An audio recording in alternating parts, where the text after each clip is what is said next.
안녕하세요. 박주공입니다. 대한축구협회가 어제 두 가지 글을 공식 홈페이지에 올렸습니다. 국가대표팀 감독 선임 과정을 설명드립니다. 이 글과 함께 대표팀 감독 선임 과정 관련 Q&A 이 두 가지를 올렸는데요. 대한축구협회가 지금 문체부 조사를 받고 있는데 뭔가 다급했는지 두 개의 글을 한 번에 올렸습니다.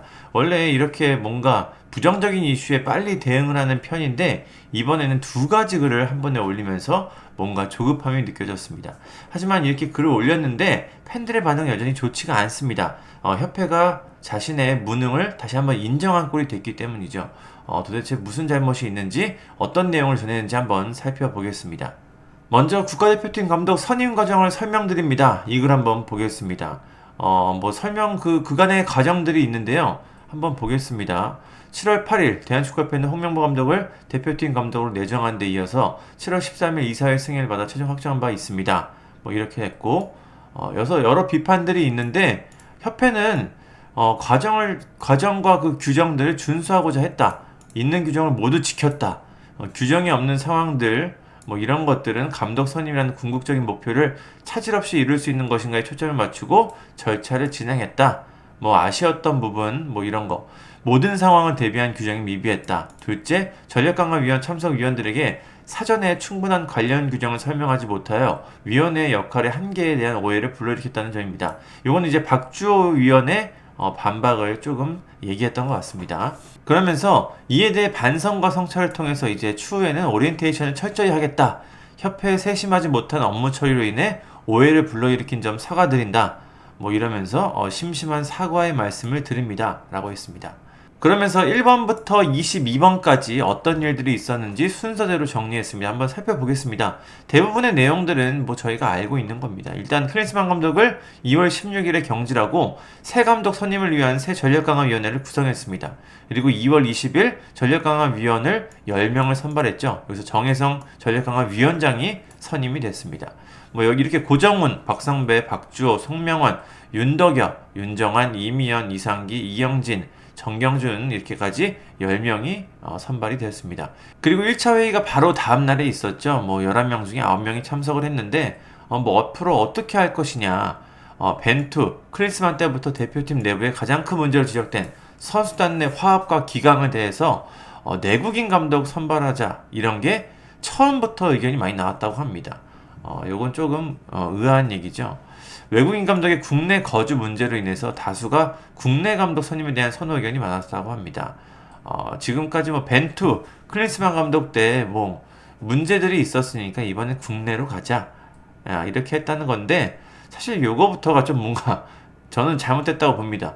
국내, 국외 감독을 나눌 필요가 있습니까? 국내든 국외든 그런 것과 상관없이 일단 자신들이 정한 기준대로 후보들을 받고 거기서 선발하면 되는 거죠. 거기서 기준에 맞게 국내 감독이 맞다 그러면 국내 감독으로 가는 거고 해외 감독이면 해외 감독으로 가면 되는 건데 왜 처음부터 이렇게 국내 감독 선임에 대한 선호 의견이 많았다. 이거부터가 저는 뭔가 좀 잘못됐다고 봅니다. 그 다음에는 이제 3월 월드컵 예선전이 있었으니까 이제 임시 감독할지 정식 감독할지 이런 거에 논의를 했다고 하고 그 다음에 2차 위원회에서는 이제 한국 축구 기술 철학 관련 브리핑을 청취했다고 합니다. 그리고 결국 3월 월드컵 예선 태국전은 2연전 이제 임시 감독 체제를 운영을 했고요. 여기서 황선홍 감독이 임시 감독 1순위로 추천이 됐다고 합니다. 정혜성 위원장이 1순위 황선홍 감독에게 제안을 했고 황선홍 감독이 수락을 했죠. 왜 여기서 임시 감독 1순위로 황선홍 감독이 된 건지는 잘 모르겠지만 결국 이것도 실패 요인 중에 하나가 됐습니다. 임시 감독을 해서 올림픽을 떨어졌다라고 보기는 어렵지만 그래도 어느 정도 영향은 있었다고 봅니다. 3차에서는 9명이 참석했고 대표팀 감독 선임을 위한 방향과 계획 일정들을 논의했다고 합니다. 그 다음에 4차 전력강화위원회에서는 총 이제 97명의 후보 명단이 됐고요. 여기서 이제 보면서 장단점, 특징, 대표팀 후보 자질 이런 걸 검증 작업을 했다고 합니다. 여기서는 이제 또 국내 지도자, 외국인 지도자 구분 없이 후보 리스트 선발 작업을 했다고 합니다. 그 다음에 5차인데요. 여기서 이제 11명 1차 후보 11명이 선정되는데 외국인 6명, 한국인 5명입니다.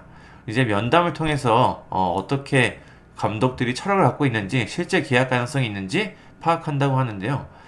외국인 후보자 면담에 대해서는 5명을 면담을 했는데 의지를 확인했다고 합니다. 대표팀 한국에 올 의지가 있는지 그리고 이제 조율된 4명을 면담했다고 합니다.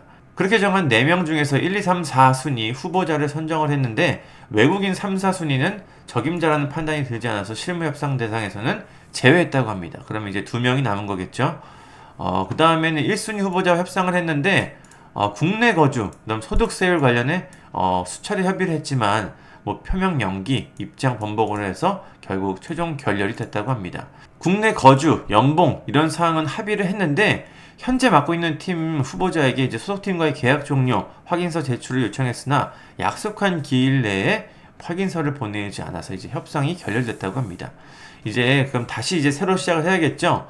이제 6월 월드컵 예선 싱가포르 중국전도 임시 감독 체제로 운영하기로 했고 여기서는 이제 김도훈 감독을 1순위 후보로 추천했습니다. 임시 감독입니다. 그 다음에 6월 3일 8차 전력강화위원회에서는 1, 2 외국인 순위 후보자들이 결렬됐으니까 이제 다시 원점에서 다시 출발했다고 합니다. 97명 중에서 다시 12명, 외국인 10명, 한국인 2명이 됐다고 합니다. 여기서는 외국인 비율이 압도적으로 높았습니다. 그 다음 12명 후보의 축구 철학, 전술, 경기 스타일들을 논의했고 후보 5명 추가해서 총 17명을 확정했다고 합니다. 박주호 위원이 말했던 건 보면 이렇게 외국인 후보들이 뭐 중간에 추가되고 했었는데 그 전에 있었던 그 전력강화위원회에서 이미 검증이 되고 불가능한 감독들이 여기 다시 추가돼가지고 괜히 시간만 끌었다. 쓸데없는 일을 2번 하게 됐다. 뭐 이런 이야기를 하게 됐었죠. 다음은 10차 전력강화위원회입니다. 여기서 박성배 위원이 이제 개인 사정으로 사임을 했고 총 17명의 감독 후보자를 9명으로 압축했고 경기 영상 토대로 게임 모델, 뭐 전술을 분석했다고 합니다. 이제 후보자를 4명으로 압축했는데 4명 중에 홍명보 감독이 가장 추천이 많았다고 합니다. 4명 중에 최종 3명이 확정이 됐는데 1명 역시 이제 현재 대표팀 감독인 사람인데 계약 종료 확인서를 제출하지 못했다고 합니다. 이제 3명이 남았습니다. 여기서 이제 말하는 후보는 홍명보 감독, 그리고 거스포엣, 그리고 다비드 바그너 감독 이렇게 3명입니다. 여기서 이제 향후의 진행 권한 일체를 정혜성 전력강화위원장에 위임하기로 10명이 모두 동의했다고 하는데요. 그리고 6월 25일 정혜성 위원장, 이임생 기술총괄 이사가 그리고 김대엽 기술본부장이 참석한 가운데 외국인 후보 2명에 대한 화상 면담이 실시가 됐다고 합니다. 철학과 의지, 계약 조건 등을 확인했는데 홍명보 감독은 K리그 경기 일정으로 면담이 미성사됐습니다. 이때까지만 하더라도 홍명보 감독은 자기가 대표팀에 갈 생각이 없다라고 단호하게 밝히던 시점이었습니다. 그리고 이제 6월 17일 정혜성 위원장이 정몽규장에게 이제 최종 후보 3명을 보고하고 여기서 이제 홍명보 감독이 1순위였다고 합니다. 면접도 참 이게 좀 의아하죠. 면담도 미성사했는데 홍명보 감독이 이때부터 1순위였다고 합니다. 후보 3명 중 외국인 감독 2명과 이제 화상 면담 결과를 보고했는데 정몽규장은 이제 화상만 하지 말고 직접 가서 만나봐라 라고 했죠. 그래서 정혜성 위원장은 이제 외국인 감독 후보자 2명과 현지에서 미팅을 하기로 이제 이야기를 나눴습니다. 그런데 갑자기 다음날에 사의를 표명합니다. 여기서부터 뭔가 좀 일이 잘못 굴러가는 느낌이 듭니다. 결국 이임생 총괄이사가 이제 전력강화위원장 대행이죠. 이임생 기술총괄이사가 이제 정혜성 위원장의 그 역할을 다 이어받아서 그대로 진행하기로 했습니다. 그래서 유럽에 갔는데요. 7월 2일부터 4일까지 이제 스페인과 독일에서 두 감독들을 만나서 면담까지 했습니다. 여기서 이제 뭐 다양한 PT도 있었고 감독직에 대한 의지, 한국에 대한 애정 같은 걸 밝혔다고 하는데요. 이때까지도 홍명보 감독은 K리그 이제 경기 전 인터뷰에서 협회 감독 선임 과정들을 비판했습니다. 이때까지도 면담이 없었다는 겁니다. 그리고 한국에 돌아와서 이제 밤 11시 이임생 총괄이사가 홍명보 감독을 만나서 2시간 동안 면담을 합니다. 이때가 이제 대표팀 감독 선임을 위한 거의 첫 번째 실질적인 작업이죠. 이때 이임생 총괄이사가 대한축구협회의 이제 기술 철학, 대표팀의 연계 방향 등을 설명하면서 여러 가지 의견들 그리고 좀 부탁을 했던 것 같습니다. 이임생 이사는 이 2시간의 면담으로 모든 걸 다 결정을 내렸습니다. 그 전에 외국인들을 만났던 것도 다 의미가 없는 일이 돼버렸고 이 2시간의 만남으로 홍명보 감독이 차기 대표팀 감독으로 가장 적합하다고 판단하고 감독직을 제안을 했습니다. 홍명보 감독은 그렇게 반대를 했었는데 조건부 수락 의사를 전달하면서 홍명보 감독이 이제 대표팀 감독이 됐습니다. 울산 HD가 그 이후에 발표를 했고요. 7월 8일 이임생 이사가 기자회견을 통해서 이제 홍명보 감독이 내정됐다라는 사실을 발표했고요. 이사회에서 대부분이 승인을 하면서 홍명보 감독이 대표팀 감독으로 선임이 됐습니다. 이게 이제 홍명보 감독이 대표팀 감독에 선임된 그간의 과정입니다. 사실 홍명보 감독은 거의 끝에만 나옵니다. 그 전까지만 하더라도 다양한 이제 감독 선임 과정들, 후보를 추리고 면접도 하고 이런 게 있었는데, 홍명보 감독은 불과 이임생 감독과 만나서 2시간 동안 면담을 하고 그 전의 과정들은 아무런 의미가 없어지면서 바로 가장 적합하다고 판단이 됐고 A대표팀 감독으로 선임이 됩니다. 참 뭔가 허무하죠. 예. 그 다음 협회는 대표팀 감독 선임 과정 관련 Q&A를 올렸습니다. 어떤 내용을 전했는지 한번 볼까요? 일단 전력강화위원장 사의 표명 후에 협회 기술총괄 이사가 이런 정권을 이어받은 것에 대한 규정상 설명했는데요. 이 과정에는 큰 문제는 없어 보입니다. 정혜성 위원장이 갑자기 사의를 표명했고 이런 긴급 상황에 이제 기술위원장이 전력강화위원장의 역할을 대행하게 된 거죠. 그냥 대행한 게 아니라 전력강화위원들의 동의가 있었기 때문에 그렇게 진행할 수 있었습니다. 제가 봤을 때 문제는 바로 2번입니다. 최종 외국인 감독 후보 2명은 대면 면담으로 대표팀에 대한 분석 등 평가를 받은 반면 홍명보 감독은 이런 과정 없이 풀패스로 감독이 된 거 아니냐? 이런 거에 대해서 협회가 답변을 했는데요. 어떤 답을 했는지 한번 보겠습니다. 정혜성 위원장이 진행하던 외국인 후보의 대면 면담 후속 절차를 이임생의 기술총괄 이사가 진행하게 됐고 종합적으로 고려해서 최종 판단하기로 했다. 어떻게 종합적으로 고려했냐? 어떻게 종합적으로 고려를 했는지 한번 봅시다. 외국인 감독들은 유럽 면담 일정이 순조롭게 잡힌 반면 홍명보 감독의 경우는 며칠 전 홍 감독이 K리그 경기 전 인터뷰에서 협회를 좀 비판한 게 있어서 면담 자체가 성사되지 못할 수 있다는 판단이 있는 상황이었다. 유럽 현지에서는 이제 외국인 감독들이 성실히 면접 그리고 PT에 임해줬고 이임생 이사는 종합적인 고려로 이제 2명 중에 1명의 감독을 우선순위로 가려놨습니다. 동시에 대동한 협회 변호사는 2명과 필요한 계약 조건에 대해 조율도 했습니다. 그런데 이제 이임생 기술총괄 이사가 이제 면담을 해보니까 그때 그 축구 철학이 뭔가 맞지 않다, 한국과 맞지 않다라고 이제 본인 스스로 판단한 게 있었습니다. 그리고 해당 지도자들이 분명한 자기 축구 철학이 협회의 기술 철학과 접목될 것인가에 대해서도 확신이 들지 않았다고 합니다. 그냥 한마디로 뭔가 마음에 들지 않았다. 이 두 감독들이 우리 한국 축구와는 맞지 않는 것 같다 라고 했다고 합니다. 이제 마지막으로 만난 후보가 홍명보 감독이죠. 2시간을 만난 그 홍명보 감독과 면담이 진행되지 않을 경우에는 외국인 감독 중 2명 중 이제 우선순위에 있는 감독과 하려고 했다. 그런데 2시간 동안 면담을 했는데 대표팀 운영 방안, 한국축구 기술 철학, MIK, 메이드 인 코리아의 각급 대표팀 연계에 대해 대화를 나눴습니다. 그런데 여기서 이제 대한축구협회 전무 시절부터 이러한 연계 방안에 대해 많은 관심을 갖고 있었던 홍명보 감독이 대표팀 선수들에 대한 동기부여, 대표팀 내 건강한 문화 조성 등에 대한 의견을 나눴는데 여기서 뭔가 긍정적인 대화가 있었던 거죠. 기술총괄 이사는 이를 종합적으로 판단하고 대표팀 감독을 제안했다고 합니다. 이게 뭔가 문제가 있다는 겁니다.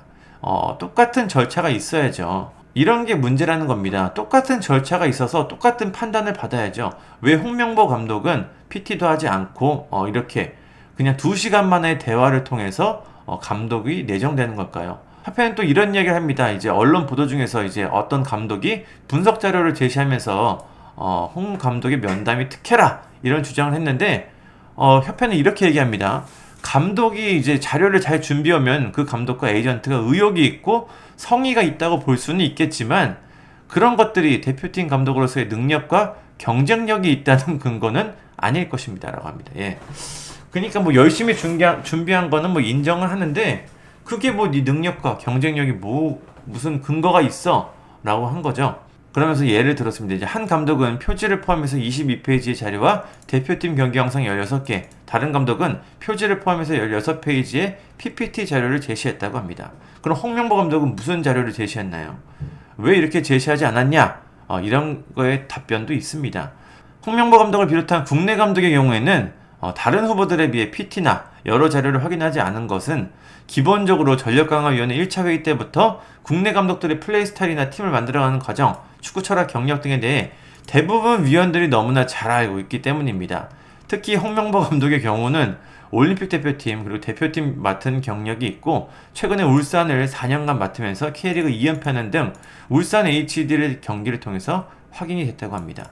위원들은 국내 감독을 뽑으면 홍명보 감독을 뽑아야 한다라는 의견이 위원회 구성 초반부터 거론됐다고 합니다. 또 한 나라의 대표팀을 이끄는 감독 뽑으면서 모든 후보에게 일률적으로 똑같은 걸 묻고 요구하는 면담 방식을 적용하는 것이 최선은 아닐 것입니다. 라고 답을 했습니다. 계속 보면은 외국인 감독은 다양한 지도 능력과 함께 한국 대표팀을 얼마나 알고 제대로 평가하는지를 눈여겨보게 되고 홍명보 감독 같은 내국인, 그것도 현직 감독이라면 축구 스타일은 이미 어느 정도 파악되어 있다.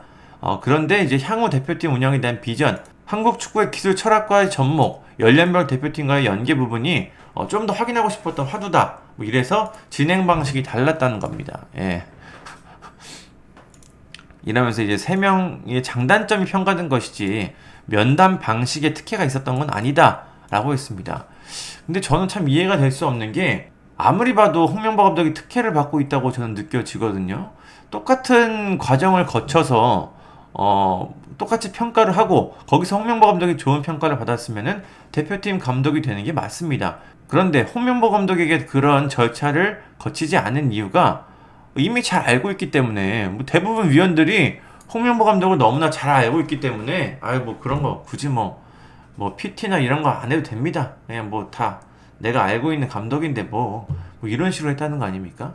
기본적으로 우리가 회사에서 사람을 뽑을 때 다 똑같은 절차를 통해서 후보들을 추리고 거기서 또 이제 면접을 통해서 더 추리고 뭐 이런 식으로 사람을 뽑는데 대표팀 감독의 경우에는 그런 게 없었습니다. 홍명보 감독의 경우는 PT나 뭐 면접 그런 것도 없었고요. 그냥 2시간의 면담을 통해서 채용이 됐습니다. 그냥 우리가 다 잘 알고 있어. 뭐 아는데 뭘 이거랑 똑같죠. 일반 회사에서 일했으면 이거 채용 비리입니다. 다 똑같이 면접을 보고 있는데 만약에 이제 뭐 다른 사람들이 면접을 보고 있는데 제가 그 심사위원들하고 아는 사이여가지고 뭐 다 뭐 아는 사이인데 뭘 면접을 봐. 뭐 PT를 해 그냥 다 아는데 뭐 이거랑 똑같죠. 이거 잘못된 거 아닙니까? 그런데 이렇게 잘못된 거를 이렇게 긴 장문의 글을 통해서 반박하고 있는데 협회는 지금 뭐가 잘못된 것인지 잘 모르는 것 같아요. 많은 팬들 그리고 많은 언론들이 문제가 있다고 지적을 하는데 대한축구협회는 끝까지 문제가 없다라면서 이런 장문의 글을 올렸습니다. 아무튼 대한축구협회가 이렇게 장문의 글을 전했습니다. 글을 보고 생각이 드는 거는 협회가 많이 조급하구나, 다급하구나. 그러면서도 아직까지도 무슨 잘못이 있는지를 정확히 모르는구나. 이런 생각이 들었습니다. 홍명보 감독은 현재 이제 유럽에서 대표팀 선수들을 만나고 있는데 외국인 코치를 선임하기 위해서 일단 간 게 주 목적입니다. 지금까지 여러 감독들이 대표팀에 선임됐었는데 이렇게 많은 비판을 받고 부정적인 상황에서 출발하는 건 거의 처음 보는 것 같습니다. 홍명보 감독이 지금의 분위기를 어떻게 해결할 수 있을까요? 일단 홍명보 감독이 이제 자진 사임하거나 이런 거는 분위기상 쉽지 않습니다. 물론 문체부 조사가 남아있긴 한데 그 과정에서도 큰 변화를 기대하기는 좀 어렵습니다. 아무튼 대한축구협회와 홍명보 감독이 이 분위기, 이 상황을 어떻게 해결할 수 있을지 참 지켜보도록 하겠습니다. 감사합니다. 구독과 좋아요는 저에게 큰 힘이 됩니다. 감사합니다.